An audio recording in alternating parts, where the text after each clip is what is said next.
Halo guys, assalamualaikum warahmatullahi wabarakatuh. Welcome back to Ujung Sumping di channel Asep NFS.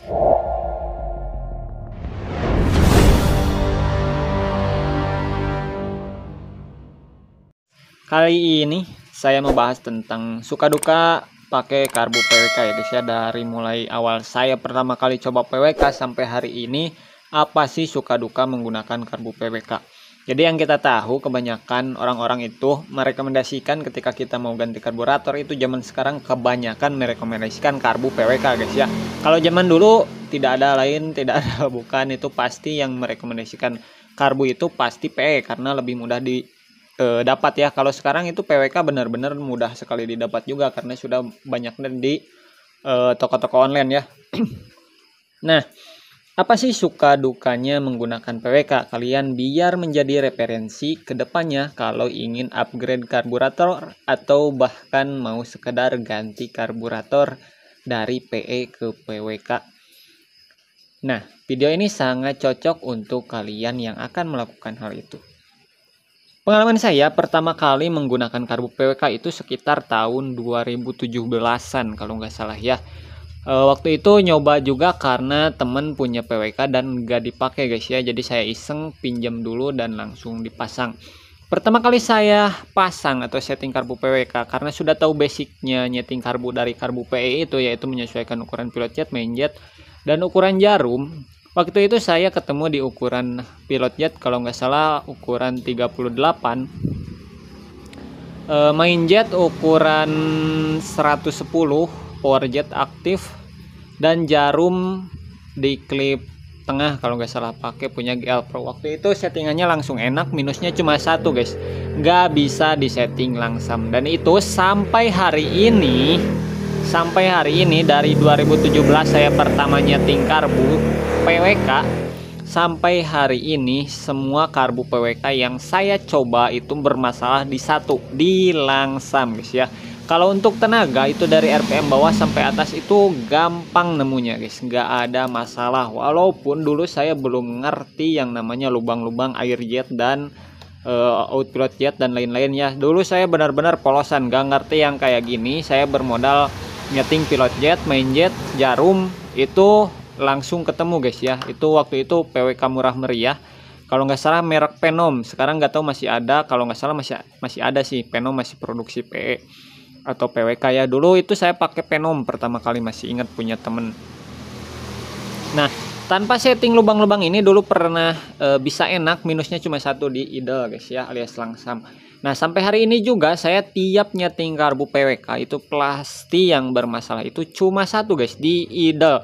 Kalau untuk settingan ke warna busi itu nggak pernah saya nemu yang susah-susah banget ya. Kecuali kalau karbunya sudah ada sedikit masalah. Misal kita beli karbu second dari marketplace Facebook atau bekas copotan temen dan lain-lain.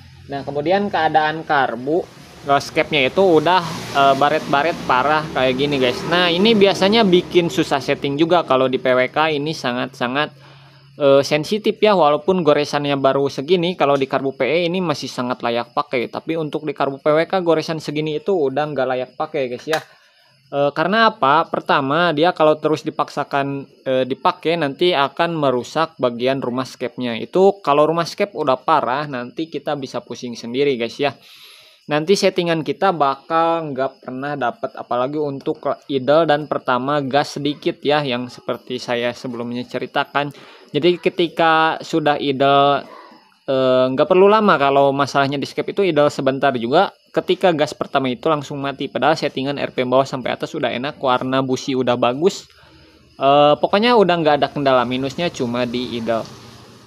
Nah, itu yang pertama ya, kerusakan macam di scape ini pasti langsung fatal kerasa kalau untuk PWK. Nah, kayak gini ya, ini gores-gores kayak gini kalau di karbu PE masih layak pakai guys. Tapi untuk di PWK goresan segini itu udah ngaruh ke idle, udah cukup parah ngaruhnya ya, bikin pusing nyeting idle guys.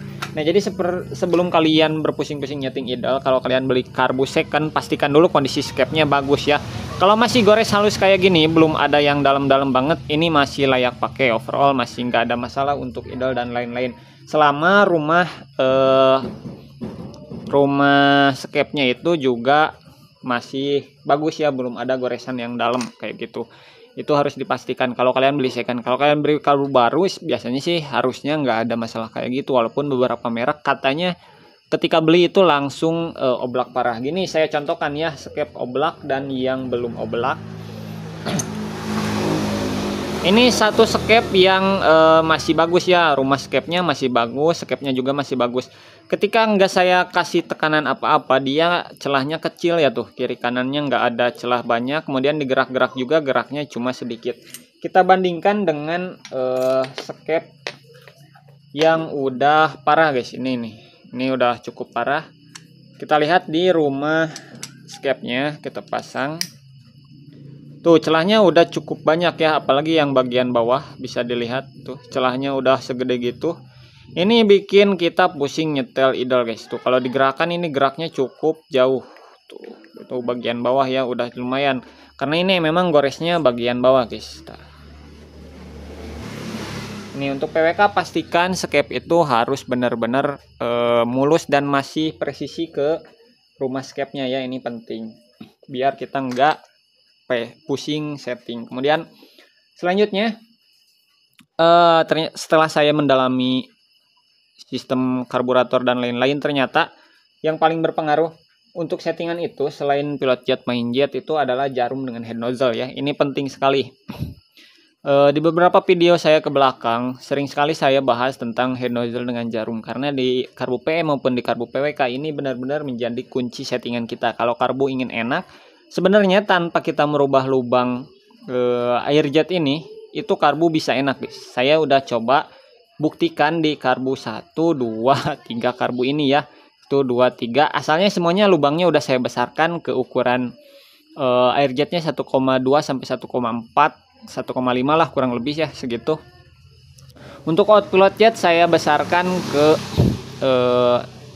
sekitar 0,5an kurang lebih lah ya, bisa kurang bisa lebih, pokoknya kecil seukuran ujung jarum pentul ya, sering saya ceritakan. Nah kemudian saya kemarin iseng sebenarnya guys, karena stok lem porting lagi banyak ya, baru beli lagi, jadi saya iseng tutup lagi lubang-lubang air jet dan outpilot jet yang sudah saya besar-besarkan. Saya tutup lagi dan bikin lubang ulang di ukuran 0,3 untuk air jet dan outpilot jet disamakan 0,3. Hasilnya ternyata masih gampang disetting guys ya. Yang membedakan itu di ukuran main jet. Saat menggunakan lubang air jet di 1,4 itu main jet bisa minta di ukuran 120 sampai 130. Nah ketika air jet turun ukuran ke ukuran cuma 0,3, itu main jet turun drastis ke ukuran 112. Jadi sekitar 110 sampai 115 lah angkanya kayak gitu untuk main jet. Turunnya itu bisa 10 angka sampai 15 angka guys. Bayangin itu konsumsi bahan bakar berarti cukup berpengaruh. Jadi harusnya sih lebih irit sedikit, walaupun nggak terlalu signifikan, tapi harusnya lebih irit sedikit karena ukuran main jetnya bisa turun. Nah jadi saya simpulkan untuk lubang air jet ini walaupun berpengaruh ya, semakin besar lubang air jet saya akui itu ke power lebih enak guys ya, karena main jet bisa lebih besar, artinya bahan bakar yang masuk bisa lebih besar, otomatis ledakan di ruang bakar lebih besar, power yang dihasilkan lebih besar juga. Untuk RPM atas ya, saya fokusnya untuk RPM atas, untuk RPM bawah tengah nggak terlalu berpengaruh. Jadi mau kecil mau besar itu bisa enak guys, cuman lebih besar yang saya rasakan ke power untuk RPM atas lebih ngisi guys ya, pengalaman saya setting. Tapi untuk susah gampangnya setting itu ternyata kuncinya yang pertama ada di head nozzle dengan jarum guys ya. Sudah sering saya bahas head nozzle untuk karbu PWK itu dengan jarumnya celasnya harus sedikit guys, nggak bisa celah yang kayak PE, misalnya jarumnya diameternya 2,25, maka head nozzle-nya maksimal 2,30. Jadi toleransinya sekitar 0,05. Itu ukuran misal ya. Jadi untuk ukuran jarum dengan head nozzle-nya kalian bisa bereksperimen sendiri. Yang penting ukuran celahnya kayak gitu. Kemudian untuk power jika dibandingkan dengan karbu PE, asalnya saya selalu bilang gini ya. Ciri khas karbu PWK itu power di RPM bawah menuju tengahnya itu benar-benar padat guys, nggak ada istilahnya ngempos-ngempos atau jeda. Berbeda sekali dengan karbu PE. Tapi setelah saya menemukan settingan karbu PE yang kemarin, ternyata karbu PE juga bisa seenak PWK. Cuma minusnya ketika PE ingin mengejar rasa PWK, dia itu lebih boros, relatif lebih boros dibanding si PWK-nya sendiri guys ya. PWK ini disetting bisa disebut agak irit pun dia responnya tetap bagus. Berbeda dengan karbu PE, kalau dia disetting irit responnya itu benar-benar jauh berkurang guys. Karbu PE itu kalau benar-benar ingin responnya bagus, bisa dijambak-jambak secara ekstrim, itu harus disetting agak basah, terutama untuk RPM tengah. Kalau untuk RPM bawah sih disetting kering gak terlalu bermasalah ya. Yang penting RPM tengah dibikin agak basah sedikit. Oke, kita balik lagi ke karbu PWK. Jadi kesimpulannya gimana guys? Dari suka dukanya itu saya dapat menyimpulkan ya, untuk motor-motor yang selalu digunakan sehari-hari, terutama jika jalurnya itu sering melewati jalur-jalur yang macet, banyak lampu merah dan lain-lain. Intinya yang membutuhkan idle stabil, saya tidak merekomendasikan karbu PWK. Walaupun bisa saya menemukan settingan paling pamungkas ya, dengan cara mengcustom bagian ininya. Ini sudah saya terapkan, memang sangat mantap. Tapi artinya kalian harus merusak karburator ya. Ini sangat disayangkan sebenarnya. Pertama, apalagi kalau kalian beli karbu ya minimal kayak BRT gini guys ya. BRT ini kan sebenarnya kalau orang normal itu sayang sekali untuk merusak bagian karbunya. Tapi saya rusak demi riset ya, biar kalian bisa menemukan settingan yang enak kayak saya guys. Nah kayak gitu ya. Jadi untuk orang-orang yang sering ketemu kemacetan, saya nggak sarankan pakai PWK guys, karena setting idle-nya itu cukup sulit ya. Kalian akui aja, kalau kalian dapat idle bagus, kadang dia RPM-nya telat turun, jadi agak nyangkut walaupun cuma sedikit. Kemudian kalau nggak dibikin idle dia bisa enak, atau kadang idle-nya bisa enak tapi dia dibikin benar-benar basah untuk RPM bawah. Jadi suara idle-nya itu seperti putus-putus. Rata-rata orang milih yang opsi terakhir. Jadi untuk RPM bawah mereka milih dibikin basah sekalian. Jadi itu kenapa banyak rumor mitos bahwa PWK ini lebih boros dari PE. Kenapa? Karena kalau kalian ingin dapat idle yang mudah, jadi nggak ada RPM nyangkut, idle-nya stabil, itu kalian cukup bikin RPM bawah jadi basah banget. Kecuali memang mungkin yang PWK ori copotan atau original dari Japan, Thailand, itu saya belum pernah coba jujur. Jadi saya nggak tahu ya mereka karbu-karbu mahal itu seperti apa bagusnya. Apakah berbeda dengan karbu-karbu murah yang biasa saya pakai, karbu-karbu di bawah 1 juta ini.